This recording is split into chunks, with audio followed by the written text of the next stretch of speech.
साथियों नमस्कार, मैं आपका साथी doctor Anthony Raju, advocate supreme court. और आज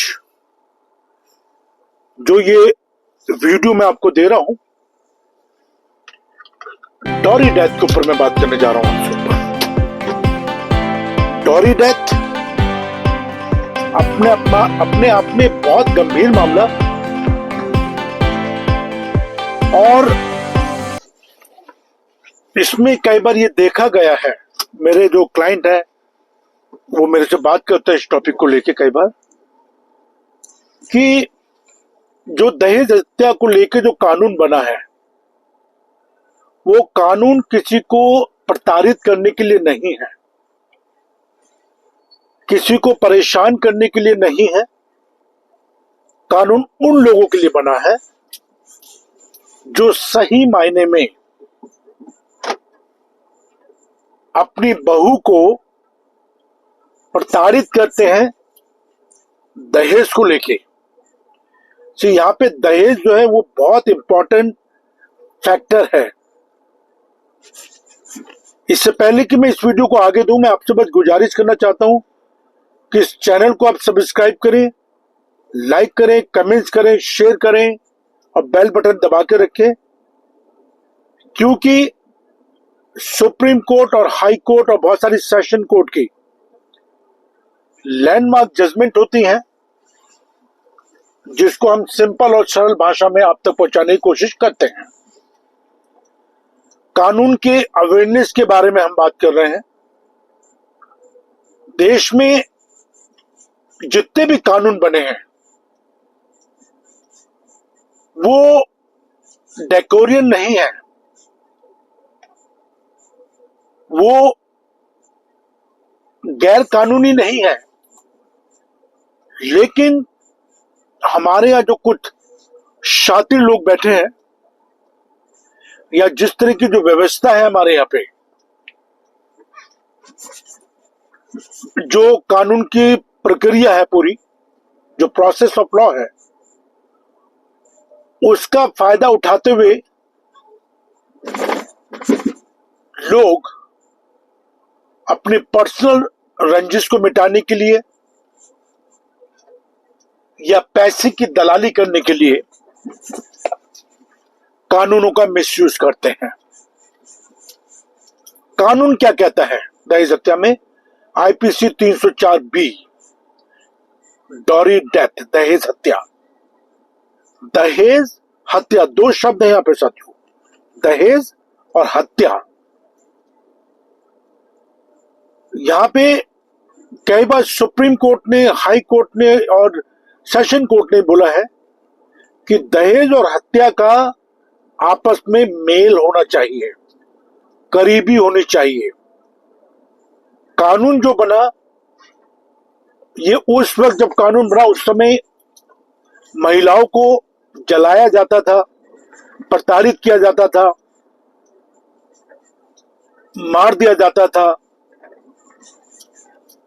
दहेज को लेके। तो वो सब चीजों को ध्यान में रखते हुए इस कानून का गठन हुआ, इस कानून को इंस्टीट्यूट किया गया। लेकिन दुर्भाग्य ये रहा कि इस कानून का मिसयूज होना शुरू हो गया। अच्छा, मिसयूज क्या है? आजकल जो महिला है शादीशुदा, वो आपसी रंजिश को मिटाने के लिए, या अगर उनकी कोई महत्वाकांक्षाएं होती है उसको पूरा नहीं होते, या अपने पति से या ससुराल वालों से किसी टाइप का कुछ बदला लेने के लिए आईपीसी 498A दहेज उत्पीड़न के केसेस लगा देते हैं। उसमें पूरे परिवार के नाम लिखवा देते हैं। लेकिन इस चीज को लेकर सुप्रीम कोर्ट बहुत सख्त है और सुप्रीम कोर्ट की बहुत सारी गाइडलाइंस आई हैं। अब उसके बाद शुरू होता है दहेज हत्या। देखिए, जब ये कानून बना तो उसमें एक प्रेजुम्पशन की गई, इंडियन एविडेंस एक्ट का section 113B, presumption of dowry death. तो उसमें ये प्रेज्यूम किया गया कि अगर कोई भी महिला, देखिए यहां दहेज हत्या की बात हो रही है, कोई भी महिला जिसकी अननेचुरल तरीके से शादी के 7 साल के अंदर डेथ हो जाती है, मृत्यु हो जाती है, तो उसको ये प्रिज्यूम किया जाएगा, यहां प्रिज्यूम्शन की बात आ रही है, यहां पे ये नहीं कह रहे हैं कि उसने दहेज हत्या की है, ये प्रिज्यूम किया जाएगा कि ये दहेज हत्या है या दहेज हत्या की निगाह से उसको देखा जाएगा। अब सुप्रीम कोर्ट और जितनी भी बहुत सारी हाई कोर्ट्स हैं, उन्होंने ये माना कि इस कानून का बेतहाशा मिसयूज हो रहा है। अब लड़की अगर किसी भी कारण से आत्महत्या कर लेती है या अपने आप को जला के मार देती है या कोई भी ऐसा कदम उठाती है जिसमें उसकी मृत्यु हो जाती है, अब उसके कई कारण हो सकते हैं। कई बार ये देखा गया कि माँ बाप की जबरदस्ती के कारण बच्ची शादी कर लेती है और वो आत्महत्या कर लेती है। बहुत सारे केसेस में ऐसे कर रहा हूं। या कोई ना कोई उसके बॉयफ्रेंड्स होते हैं या वगैरह वगैरह, तो उसकी वजह से वो आत्महत्या कर लेती है। या छोटे मोटे घरेलू झगड़े होते हैं, घरेलू झगड़ों की बात कर रहा हूं सर मैं, यहाँ पे दहेज हत्या की बात नहीं हो रही है। छोटे मोटे जो घर में झगड़े होते हैं उसकी वजह से वो परेशान होके आत्महत्या कर लेती है। और बहुत सारे केसेस ऐसे भी होते हैं जिसमें सही मायने में उस लड़की की आत्महत्या करने से पहले दहेज को लेकर डिमांड की गई है। अब तो ये साबित करना होगा, it has to be proved, कि जब लड़की ने सुसाइड करा है, मान लेते कि लड़की ने दिन में 12 बजे सुसाइड कर लिया, तो 12 बजे से 1 घंटा पहले, 2 घंटा पहले या चंद घंटा पहले उस लड़की को दहेज के लिए उकसाया गया या उत्पीड़न किया गया, उसके भी सबूत देने होंगे। या उसने अपने माँ बाप को कई बार चिट्ठी लिखी या व्हाट्सएप मैसेज छोड़े कि ये मुझे दहेज के लिए प्रताड़ित करते हैं, तो अगर वो उस वजह से आत्महत्या कर लेती है तो वो दहेज हत्या माना जाएगा। पर हर महिला जो शादी होने के 7 साल के अंदर सुसाइड कर लेती है, जरूरी नहीं है कि वो दहेज हत्या है। दहेज हत्या को साबित करना पड़ेगा, ये सुप्रीम कोर्ट कह रही है। अच्छा, दुर्भाग्य देखिए, अगर सही मायने में दहेज हत्या होती है, हम बच्चों को प्रताड़ित करते हैं दहेज के लिए, तो ये बहुत घिनौनी हरकत है और इसके लिए सख्त से सख्त सजा मिलनी चाहिए। अब साथियों, जो झूठे केसेस होते हैं आईपीसी 304 दहेज हत्या, और ये आस पड़ोस के कहने पे या किसी कहने से एफआईआर दर्ज कर ली जाती है, या कई बार पुलिस अपने आप भी एफआईआर दर्ज कर लेती है आईपीसी 304 में। तो दहेज की डिमांड एक बहुत बड़ा बिंदु है, एक बहुत बड़ा एविडेंस है which need to be proved अगर दहेज हत्या को हम लेके चलते हैं साथियों। अब सवाल ये उठता है कि जो लोग झूठे मुकदमे दायर करते हैं दहेज हत्या को लेकर, मान लेते कि किसी की लड़की ने सुसाइड कर लिया। अब बहुत सारे केसेस में कर रहा हूं जिसमें जो परिवार के लोग हैं, ससुराल के लोगों उस लड़की को हॉस्पिटल लेके जाते हैं, बच्चे को जन्म देते समय उस लड़की की डेथ हो जाती है, या वो लड़की अपने किसी पर्सनल कारण से जहर खा लेती है या सुसाइड कर लेती है और उसको ससुराल वाले लेके भागते हैं बचाने के लिए। लेकिन दुर्भाग्यवश आईपीसी 304 का मामला दर्ज कर दिया जाता है और उसमें परिवार के सारे लोगों का नाम लिखवा दिया जाता है, इवन दूर के रिश्तेदारों का भी नाम उसमें लिखवा दिया जाता है। अब उन लोगों की आप मानसिक हालत समझ सकते हैं कि जिनका बेवजह इस झूठे मुकदमे में नाम आते हैं, पुलिस इन्वेस्टिगेशन होती है और वो परेशान होते हैं। इसको लेके सुप्रीम कोर्ट भी चिंतित है। लेकिन मैं आपको साथियों बताना चाहता हूं कि अगर आप कह रहे हैं कि आप दहेज हत्या में शामिल नहीं है या ये दहेज हत्या नहीं है, तो वो दहेज हत्या नहीं है। क्योंकि अपराध के बारे में मैंने हमेशा कहा है कि दो लोग जानते हैं, एक अपराध करने वाला और एक अपराध सहने वाला। अब बचना कैसे इन अपराधों से, बचना कैसे ये झूठे मुकदमों से, इसके लिए मैंने ये वीडियो को जन्म दिया है। साथियों, अगर गलती से आप इस टाइप के किसी झूठे मुकदमे फंस जाएं, तो इससे घबराने की जरूरत तो बिल्कुल नहीं है। सबसे पहले अपने आप को सशक्त करें, मजबूत करें, फेयरलेस करें। फिर आप एक अच्छे एडवोकेट से, एक अच्छे अधिवक्ता से, जिसको दहेज हत्या के बारे में नॉलेज हो, कानून की नॉलेज हो, उससे बात करें। क्योंकि बहुत सारे केसेस में हमने लोगों की मदद करी है क्रॉस करने में, उनके एविडेंस जुटाने में हमने बहुत मदद करी है लोगों की। बेल कराना, एंटीसिपेटरी बेल कराना, इस सब चीजों में हमने लोगों की बहुत मदद करी है और करते रहेंगे। जो लोग हमसे कांटेक्ट करते हैं, हम पूरे केस को बहुत अच्छी तरह समझने की कोशिश करते हैं और उसके बाद में आगे को प्रोसेस करते हैं। अब मैंने जैसे कहा है कि एक अच्छे अधिवक्ता से बात करें, चर्चा करें और सही मायने में सारे एविडेंस के साथ उससे बातचीत करें और उससे बातचीत करें कि कैसे एविडेंस को जुटाया जा सकता है, कैसे साक्ष्य को जुटाया जा सकता है, कैसे विटनेसेस को एज ए डिफेंसिव में हम ले सकते हैं, कौन कौन लोग हैं जो विटनेस में आ सकते हैं या डिफेंसिव विटनेस हो सकते हैं। बहुत सारी स्टेजेस ऐसी आती हैं, चाहे वो 300 CRPC 313 की स्टेजेस हो, 225, 227, 226, बहुत सारी स्टेजेस हैं जहां पे आपके राइट्स होते हैं कि आप अपनी बात को अच्छी तरीके से माननीय कोर्ट के सामने रख सकें। डरना तो बिल्कुल भी नहीं है।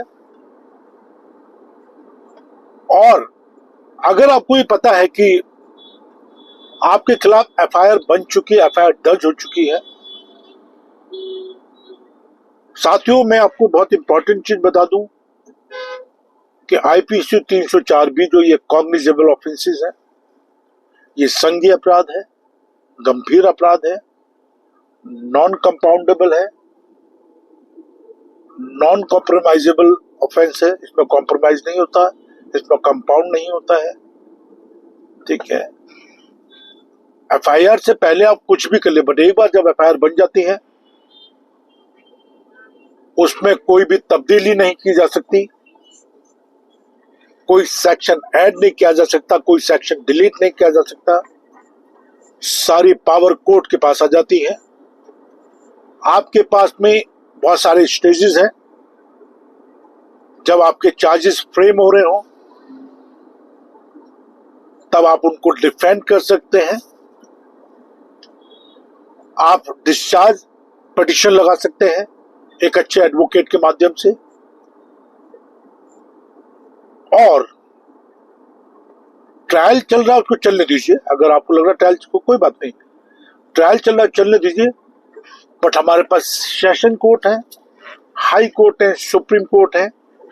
आप अपनी बात को एक अच्छे अधिवक्ता के माध्यम से कोर्ट के सामने ला सकते हैं और अपने जो निर्दोष को आप साबित कर सकते हैं अगर आपके सामने कोई सबूत है तो। अगर ये दहेज हत्या नहीं है तो उसको कैसे साबित करना है, कैसे क्रॉस करना है, कैसे एविडेंस जुटाने हैं, ये एक अच्छा अधिवक्ता, एक अच्छा एडवोकेट आपको जरूर बताएगा। साथियों, अगर दहेज हत्या में सजा हो जाती है और आपको लगता है कि ये गलत सजा हुई है, ऐसा कोई कार्य हुआ ही नहीं है, तो ये मान लीजिए कि कहीं ना कहीं आप लोगों की तरफ से कमी रह गई। आप अपनी बात को माननीय कोर्ट को समझाने में नाकाम रहे।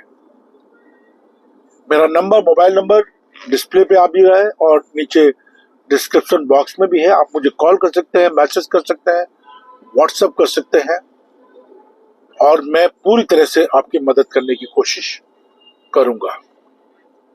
मेरे पास साथियों बिजी शेड्यूल होने की वजह से मैं वीडियो नहीं बना पाता हूं कई बार, बट कई बार कोशिश करता हूं कि ऑडियो बना के मैं आपकी मदद करने की कोशिश करूं। ये ऑडियो भी देखिए, मैं अपनी कार से बना रहा हूं, जिसको बाद में मैं वीडियो के माध्यम से आप तक पहुंचाने की कोशिश करूंगा, एक पॉडकास्ट के माध्यम से आप तक पहुंचाने की कोशिश करूंगा। साथियों, पॉडकास्ट हम लोग इसलिए करते हैं कि वीडियो बनाने का, कई बार लाइव वीडियो बनाने का टाइम नहीं होता। आप मेरी व्यवस्था को समझ सकते हैं। साथियों, एक कार्यकर्ता होने के नाते, एक सामाजिक कार्यकर्ता होने के नाते, एक अधिवक्ता होने के नाते मेरा फर्ज है कि मैं आपकी मदद करूं। आईपीसी 304B, गंभीर अपराध, गंभीर सजा, और ये गंभीर तब बन जाता जब आप बेवजह आपसी रंजिश के कारण इसमें फंसा दिए जाते हैं। कई बार लोग मुझसे सवाल पूछते हैं कि दहेज हत्या केस को विड्रॉ किया जा सकता है, इसमें कॉम्प्रोमाइज किया जा सकता है, इसमें कुछ पैसा ले दे के केस को खत्म किया जा सकता है, इसमें बेल होती है या नहीं होती है, किस टाइप के साक्ष्य पे हम काम करें, किस टाइप के एविडेंस पे हम काम करें, कौन से एविडेंस इंपॉर्टेंट है, कौन से एविडेंस एडमिसिबल है कोर्ट के अंदर, कितनी सजा है, क्या चार्जशीट से पहले हम बेल ले सकते हैं या चार्जशीट को चैलेंज किया जा सकता है, या जो चार्जेस फ्रेम हो रहे हैं उसको हम चैलेंज कर सकते हैं,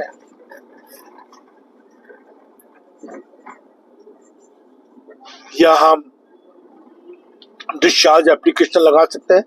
तो बहुत सारे सवाल है साथियों, जिसका आने वाले वक्त में मैं जरूर जवाब दूंगा। और एक हम लोग कॉन्फ्रेंस करते हैं हमेशा, उसमें शामिल हुई है तो आपको बहुत सारी चीजों के बारे में पता लगेगा। मैं हूं आपका साथी डॉक्टर एंथनी राजू, एडवोकेट। बिल्कुल मत डरिए, बिल्कुल मत घबराइए। अगर आपने कोई जुर्म नहीं करा है तो माननीय कोर्ट आपको जरूर इंसाफ देंगी। ये कानून दहेज हत्या के खिलाफ है। दहेज हत्या में बेवजह फंसाने वालों के लिए ये नहीं बना है। और मेरा ये मानना है कि जो फॉल्स और झूठे केसेस दर्ज करते हैं, अगर उनको ये पता हो कि झूठा केस दर्ज करने पे हमारे पे काउंटर एफआईआर हो सकती है, हमें सजा हो सकती है, तो मैं दावे के साथ कह रहा हूं, जिम्मेदारी के साथ कह रहा हूं कि वो कभी भी झूठा मुकदमा दायर नहीं करेंगे। बट कई बार हम लोग झूठे मुकदमे करने के लिए लोगों के बहकावे में आ जाते हैं। एक बच्ची की जिंदगी जाती है, वो बड़े पीड़ा का टाइम होता है, लेकिन उससे भी ज्यादा पीड़ादायक होता है कि हम किसी को झूठे मुकदमों में फंसाएं। हम लोग कई बार लोगों की बातों में आके झूठे मुकदमे दायर कर देते हैं, जो सरासर गलत है। इससे बचें। मैं आपका साथी डॉक्टर एंथनी राजू, और मेरा नंबर है 9873005424। इस पे आप मुझसे कॉल कर सकते हैं, बात कर सकते हैं। मुझे बहुत खुशी होगी कि मैं आपकी मदद करूं। जय हिंद।